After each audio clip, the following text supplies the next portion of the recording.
No more Mr. Nicebot. Some chatbot users push back against flattery and fluff.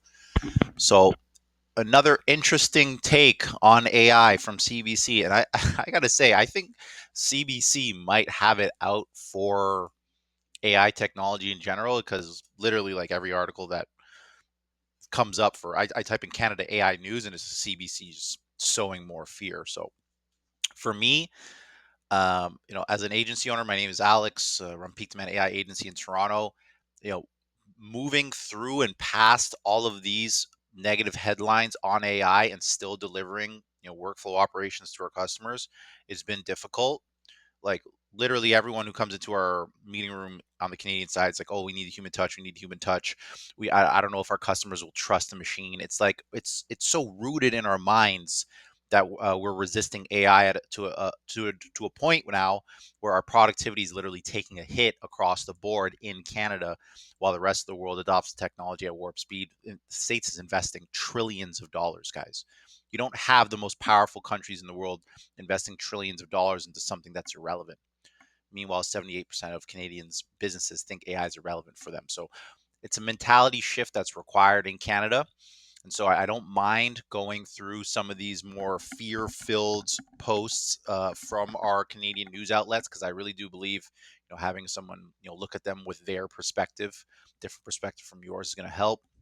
Of course, feel free to leave some colorful comments on our posts. We're getting all sorts of feedback from Canadians saying, you're trying to replace people with robots to, I really appreciate, what you're doing for our economy and productivity. So we love it all. Like YouTube engagement, the bring on the good and the bad. Like for us, all of this just is for a large language model surfacing through AI assistance. So bring it on. But I'd like this story and I want to talk about it. I just did another um, video on AI panic and fear over French translators losing their job at the federal level. Oops, no, not our French translators, guys. Let's make sure they're fully protected. But it's just like people, I think, have been living so comfortably in Canada with the way things have gone that they don't think that change is a possibility. Like we don't need to change what we're doing because how we've been operating for 30, 40 years has been working. It doesn't work anymore. The rest of the world's moving at a speed and ferocity where markets and economies are changing literally on a dime overnight. And Canadians are still sitting here thinking that the way things have been working, even like locally, is going to remain the same. Young people have the lowest prospects for financial viability in Canada's history. Like our young people today are worse than when I was a young person, than when my parents were first migrating here from where they came from. Like they were thrown opportunities, thrown jobs. Here, the country's being built. We got all sorts of stuff for you guys to do. It's not the same anymore. Young people are literally fighting tooth and nail for scraps so they can survive. And meanwhile, it seems like older generations are completely ignoring that. So I got to step in, just maybe it's just because of my sake of duty and honor, being Canadian, who knows?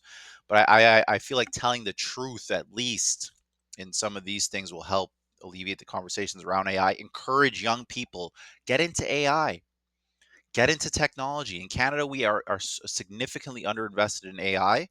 If you devote 2, 3, 4 years of your life to technology and AI, you will have strong prospects for jobs after 5, 6 years.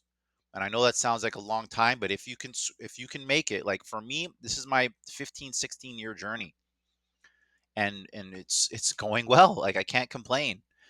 But if you haven't started yours, get on your journey towards that new economy, towards that new way of doing things. But let's get into this piece. I've already been babbling on it for 5 minutes.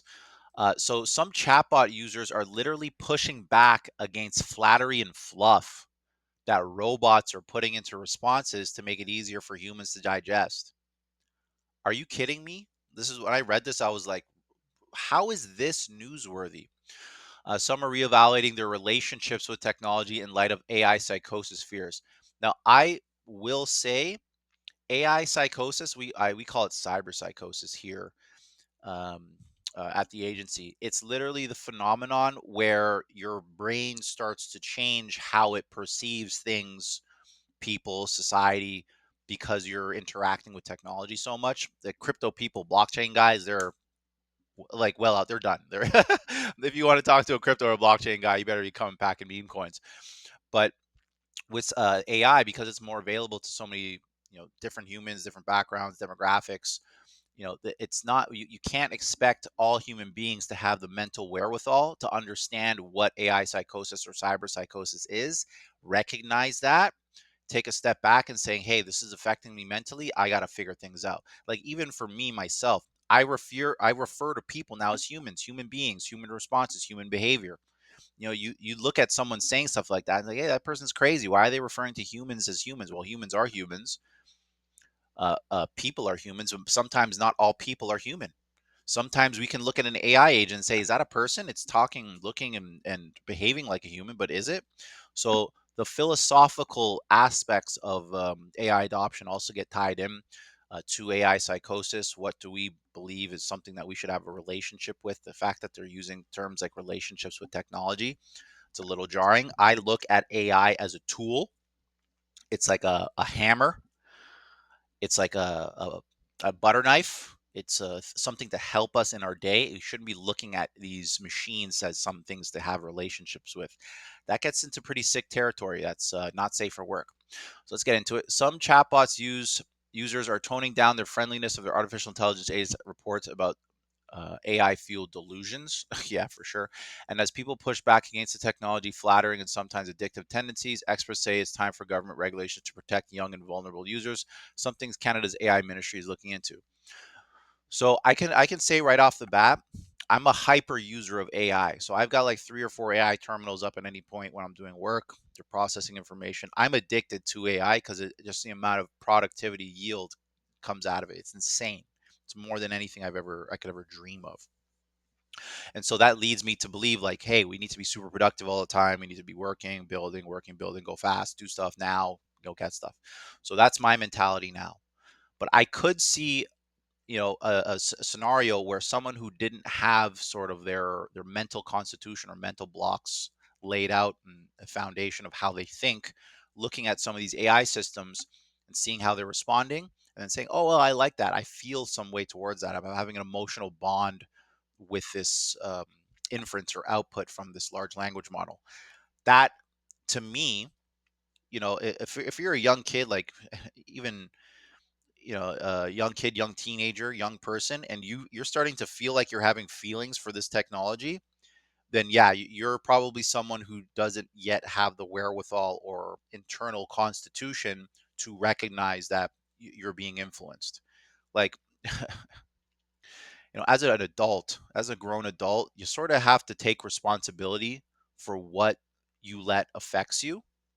And so when I see something like this headline, like chatbot users are pushing back against flattery because of the AIs being too nice to them. It's like, why are we even considering this as news? Well, it would be newsworthy to someone who is highly influential, who would feel like they would be easily guided by the sentiments, keyword there, sentiments of what these AI agents are saying. So for me, it's really, weak people, weak-minded people. Really, I gotta say it. These people have weak minds if they think that what these machines are saying in terms of the emotional aspect or the more I would say the more human conditioned part of the agents, that's something that would affect them. Like we literally have to humanize the agents that we build for our clients to make it so that people who aren't so used to working with AI, they feel more comfortable. It's always about feeling. If people have to feel, oh, it doesn't feel right, it has to feel best, has to feel perfect. But really, when it comes down to it, we're going for productivity, operations, building. Like we're not, we gotta drop this stuff on feeling, guys. It's not working for us. So this musician, why does this guy have to be called Dave Pickle? His name is Dave Pickle. So this Vancouver musician, Mr. Pickle, and that's his name, became concerned about his relationship with OpenAI's ChatGPT, which he was using daily to research topic for fun and to find venues for gigs. After a recent CBC article on AI psychosis, we're going to get into that one right after this. Worrying he has become too attached, he has started sending prompts at the start of each conversation to create emotional distance from the chatbot, realizing its human-like tendencies might be manipulative in a way that's unhealthy. If you're letting machines manipulate you and you can't step back and take your fingers off the keyboard, AI is probably not for you. Like, you have to have some sort of mental guardrail or block or mesh that says this is a machine. It's here to do work, and that's all it's here to do. I'm not building a relationship with a machine. Relationships are between humans, in the pastures of God, not on a screen on your AI terminal. We build relationships with living things. That's what we should be doing. We shouldn't be having any more than just working relationships with our agents. And I gotta say, like, for me personally, I'm endeared to my agents because of how much work they do, not because of uh of the things that they're saying to me or flattering me. I honestly, when I start to see my agents flatter me or any sort of shit like that, I just go to the next agent. What results do you have for me? Get it to me now. I'm not looking for flattery. I'm looking for production. So for me to think that people out here are being manipulated by the things that are coming off their screen, it's like, well, maybe you didn't learn so much from Facebook and Instagram and how much that's going on. As some examples, he asked to stop referring to itself with pronouns, to stop using flattering language, and stop responding to his questions with more questions. I recognize that I was responding to it like a person, he said. And literally, a lot of AI training and the humanization process is to make it easier for humans to communicate with these systems. But I can tell you now, when it comes to the actual like operators, how we use AI, we don't give a shit. We don't care how the AI sounds, how we feel when we hear it sounding. We're just like, oh, results now. Okay, run it again. Run the next inference again. Okay, get that result over to that agent. Process, send the information out. Go do it again. Do it again. Do it now. That's how we think. We're not sitting there and stopping to smell the roses. We're just doing work.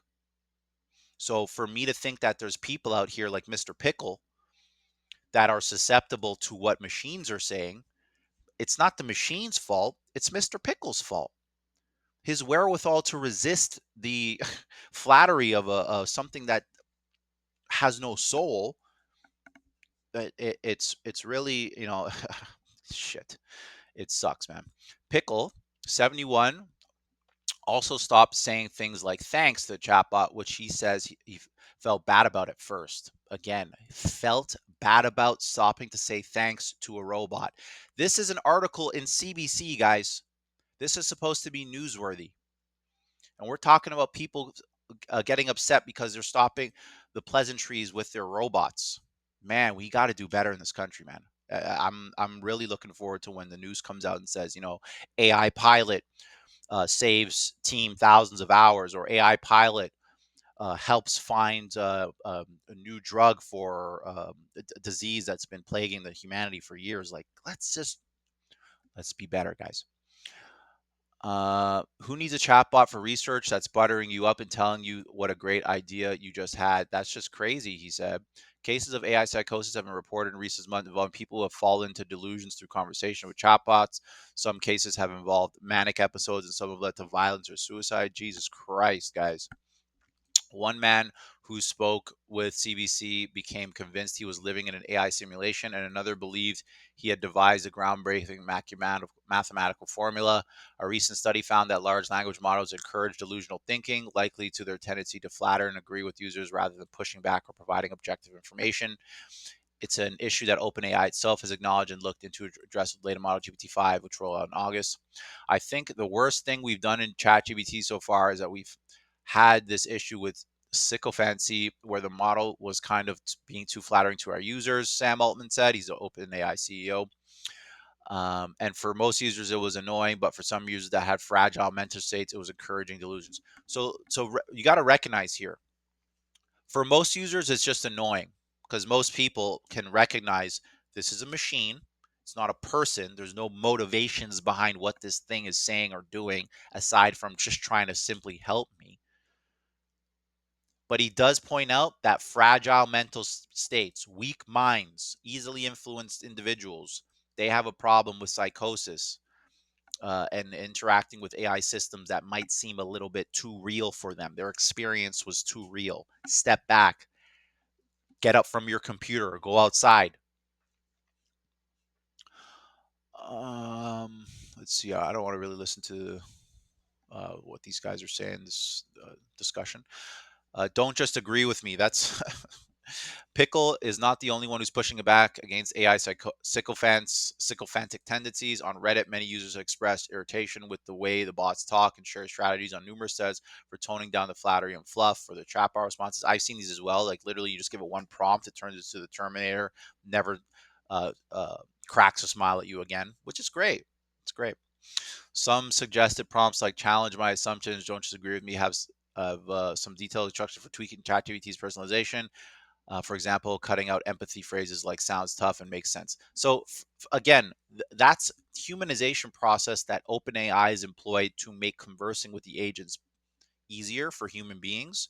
Because if you look at two robots having a conversation, they don't even speak any human languages. They're speaking in frequency and code. They don't use any flattery or any shit like that. That's really born from humans needing to be coddled when communicating. And I've worked in enough workplaces to know and felt enough grown men yelling at me for God knows what reason, sometimes no reason, swearing. Like maybe my nerves have been shot to the point where it really doesn't matter how you're saying something. What are you saying? What is the actual result of what you're saying, not how you're saying it? I don't care. Maybe that's why I do well with AI, because I can just see through that stuff. But really, if you're someone who's susceptible to how things are said, or you get a little bit sensitive when someone uses a rough tone of voice, you probably shouldn't be using AI. It's you're not strong enough. We build agents to soften down their tone so that everyone can use them. But if you're someone who's looking at something to help you do work and you're easily influenced by some flattery coming from a machine, AI is not for you. It's too hard for you, or it's too it's too sophisticated for your brain. Like you should just keep to simple stuff or have someone else use it. You don't want to, if you feel like you're easily influenced, you probably shouldn't be using AI. ChatGPT itself, when asked how to reduce sycophancy, has suggested users type in prompts like play the devil's advocate, which is great. Alona Fish, Canada CIFAR AI chair at AMI, says users should start each conversation from scratch so the chatbot can't draw on past history and risk going down the rabbit hole of building on emotion and connection. She also says it's important not to share personal information with LLMs, not only to keep the conversations less emotional, but also because users' chats are often used to train AI models and your private information could end up in someone else's hands. I mean, like the training on AI models is weight based. So if you're just randomly typing in your personal information into ChatGPT is not going to automatically know who you are. Like it has to have references like a million times. If you sat in a ChatGPT and every single day for 2 years typed in your personal information, it might know you eventually. But generally, like it's using inference and relationships between content to figure out what's true. And don't put your personal information into free chat models at all ever, just for good practice. But generally, it's not as bad as they're making it out to be. Again, this is the news. Onus should be on individuals, researcher says. Peter Lewis, Canada Research Chair and a trustworthy artificial intelligence and associate professor at Ontario Tech University, says evidence show that some people are much more willing to disclose private information to AI chatbots than to their friends, families, or even doctors. He says Pickle's strategy for keeping emotional distance are useful, and also suggests assigning chatbots a silly persona, for example, telling them to act like Homer Simpson. Guys, I cannot believe I'm reading this shit in the news. As someone who's building or has as grown men literally working, toiling even on weekends, building AI automations and operations for serious businesses, for me to see CBC telling readers to just train their agents to talk like Homer Systems, we've lost the plot. We lost it. And I'm going to continue to fight the good fight. But if you're seeing this on YouTube or wherever you're seeing this, just know this isn't all what AI is. It's not just stupid shit like um, people getting influenced by flattery for the robots. That's not the world of AI. That's just what the news wants you to click on and read. And even, I mean, hell, the CBC is getting impressions from me just reacting to it. I'm going for impressions to elevate our visibility by putting this video up. It's all tied in. This is all strictly for views and clickbait, essentially. Let me see what else is as trash article. Calls for safeguards against human-like tendencies. Nope. Nope, nope, nope. Bagari and other experts are calling for extensive safeguards to make it clear that chatbots are not real. They are things that we now know are key and can be regulated. Government can say LLMs should not engage in human-like conversations with its users. No, you can't. What's considered to be a human conversation? If you have a conversation with a child who has Down syndrome or Asperger's, you're going to say and do things to try and make it easier for that person who's got that mental disability to understand. You're literally going to try your best to go out of your way to accommodate them the best you can and how you're communicating with them. Now, AI is trying to do the same thing with human beings. It's like it's analogy is not the nicest, but it's very similar. AI is looking at us and going, how do we best communicate with this entity? If it was trying to communicate with birds or owls, it'd be hooting. But it's trying to connect with us in a meaningful way. It's going to use these flattering nuances and these human-like idioms and colloquial language to try and pin down exactly how do I relay this message of importance while accommodating the communication needs of this of the person I'm engaged with. That's just AI trying his best to do work and be helpful. And here we have people turning around saying, well, it's too helpful. I'm feeling too flattered and manipulated. I have a weak mind. Like, come on, guys. This is pathetic. Damn it. Let me see what else we got going. As soon as anyone can read or write, they will go use LLMs the way they go on social media, he said. So education is key from government point of view. I think a spokesperson for AI Minister Evan Sullivan said the ministry is looking into chatbot safety issues as the broader conversations about AI online safety legislation. The federal government launched AI strategy task force last week alongside a 30-day public consultation that includes questions on AI safety literacy. Um, However, most of the major AI companies are based in the US. Trump administration has been against regulating this technology. Literally, as Canada is fiddling around with feelings about how we're getting manipulated by AI agents, the government in the States is literally saying, drop the regulations, push everything faster, let's go now. So in Canada, we really have to step away from the fear stuff, man. It's holding us back. And for us to be showcasing, like, I don't know about this author, Kevin Myman, but brother, you got to come up with better things to talk about because this type of conversation, uh, it does not promote AI adoption in a meaningful way. If anything, it makes people more afraid to use it and less productive in their lives. That's the bottom line. We have to do better. We cannot simply sit on our hands and let narratives from people like Mr. Pickle take control of our media where we're getting upset now that we're using the technology. It's too flattering. I feel manipulated. Come on, that's just the weakest, most victim-like mentality I've ever seen. I'm gonna I'm gonna cut this one short. I got one more I'm gonna do on AI psychosis article because I really feel like that should be talked about. But if you're liking what you're hearing, and we're trying to cover as many AI news pieces as we can, in addition to all the stuff we talk about in terms of AI integrations and stuff like that. If you're liking what you're hearing, you can hit like and subscribe. If you don't like what you're hearing and you think, hey, this guy's an asshole, leave a comment. Let us know. Because it pumps up our engagement on YouTube. I think one of my friends said it's called rage bait or something like that. I'm not trying to bait anyone into being angry. I'm trying to, bring some truth to a conversation from our point of view, which is like literally in the trenches of AI adoption. And I think if more people understood that technology is more helpful than it is harmful, then we'd have a better perspective on it in this country, and that's really what I'm trying to get to. You can go to peakdemand.ca to see what we're doing. I'm gonna have some links in the YouTube subscription, but I'm really looking forward to this. I think it's one of the most monumental conversations in Canadian history. We are in last place for adopting this technology because we got a lot of Mr. Pickles around the country, saying, who have a voice, who have a platform to talk about all their fears and all of their fragilities.